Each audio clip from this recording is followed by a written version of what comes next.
Hello வணக்கம். இது உங்கள் சிவி ஜோன். சொல்லணும் எப்படி இருக்கீங்க? இப்போ பார்த்தீங்கன்னா லைவில் வந்துட்டு அரோரா ரொம்ப மட்டமாக வந்து பேசிகிட்டு இருக்காங்க.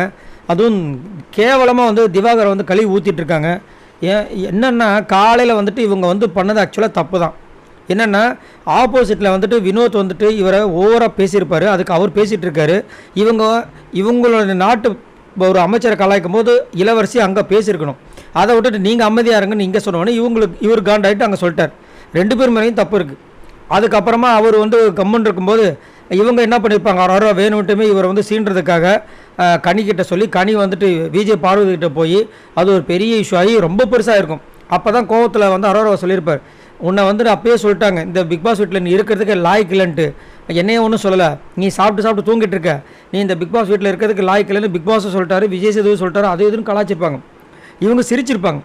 ஏன் சிரிக்கிறாங்க அப்படின்னா அது வந்துட்டு மானம் சூடு சொர்ணம் அப்படின்னு ஒரு சில பேர் இருக்குல்ல, அவங்களுக்கு தான் அது பொருந்தும். ஆனால் இந்த அம்மாங்க தான் அந்த மாதிரி இல்லையே, சொல்லிட்டாங்களே அவங்க தான். நான் வந்து ஜாலியாக தான் இங்கே இருக்க போகிறேன், என்னை யார் கலாச்சாரம் எனக்கு பிரச்சனை இல்லைன்னு. அதுலேயும் என்ன கலாய்க்கிறாங்கன்னா அவங்களுக்கு அந்த மீசையை பார்க்கும்போது சிரிப்பாக வந்துச்சான்.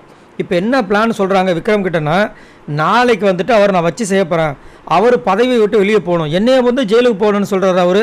அது எப்படி நான் ஒரு இளவரசி, என்னை எப்படி அவர் சொல்லலாம்? நாளைக்கு அவர் பதவியை விட்டு போனால் தான் நான் விடுவேன், இல்லைனா விஜய் பதவி விட மாட்டேன்ற மாதிரி வந்துட்டு ஒரு பிளானை போடுறாங்க.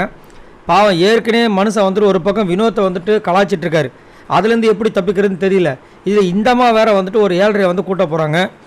நாளைக்கு கண்டிப்பாக வந்து தர்பீஸை அடித்து உடச்சி ஜூஸ் ஆக போகிறாங்க போல இருக்குது. ரொம்ப கஷ்டமாக இருக்குது. ஏன் இந்த மாதிரி வந்துட்டு ஒரு இலிச்சவாயம் கிடச்சான்னு சொல்லிட்டு இந்த அளவுக்கு ரொம்ப மோசமாக வந்து ட்ரீட் பண்ணுறாங்கன்னு தெரியல.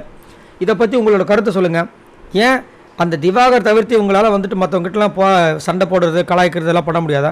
போனாங்க டோஸ் சொல்லுன்னு தெரிஞ்சு தான் இங்கே பண்ணுறாங்க. அப்போ அது தப்பு தானே? இதையும் ஒரு சில பேர் வந்துட்டு ஸ்போர்ட்டிவாக எடுத்துக்கங்கன்றாங்க. இதே அவங்கள கலாச்சா விட்ருவாங்களா? என்னத்தை சொல்ல? இதை பற்றி உங்களோட கருத்தில் சொல்லுங்கள். பாய் நண்பர்களே.